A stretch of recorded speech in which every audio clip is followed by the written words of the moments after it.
Stephen A. Smith has taken a break from his sports takes to rip into Jada Pinkett Smith over what he calls emasculating behaviors towards Will Smith. On Saturday, October 14th, the popular ESPN commentator posted a video to his Instagram in which he begged the actor to stop treating her husband the way she is. "You want to mess with some dude that's your son's friend," he began. "As trifling as that may seem in people's eyes, that's your damn business. You want to break up with your husband and all of this stuff? That's your damn business." He continued, "But this public emasculation needs to stop.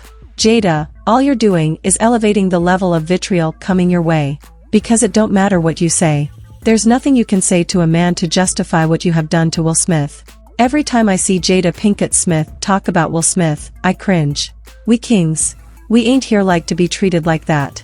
Jada Pinkett Smith has shocked the world with her multitude of revelations that she's made in her upcoming memoir.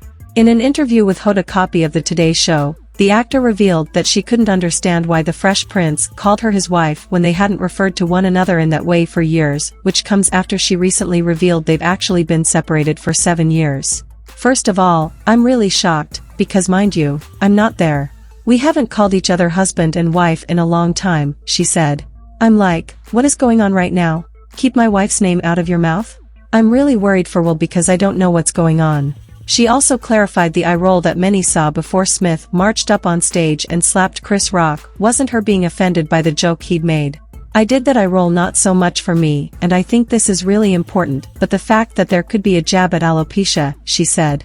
Pinkett Smith also revealed that Tupac asked her to marry him while he was serving time in prison in 1995. "When I wrote about that in the book and when I had to talk about it, speak my words for the audible version of the book, that was probably one of the more painful parts," she said in a recent interview with All the Smoke.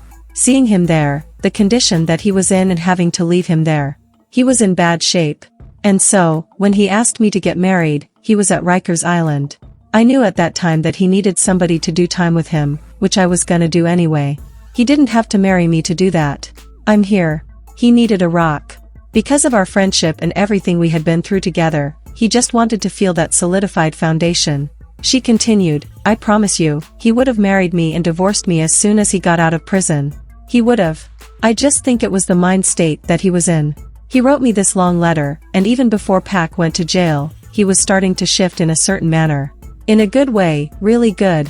And I think that for him, he just felt like, okay, if I can tether myself, it'll keep me on a trajectory.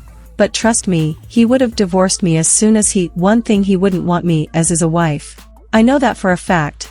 But I think just being at Rikers, it just kinda shook him a little."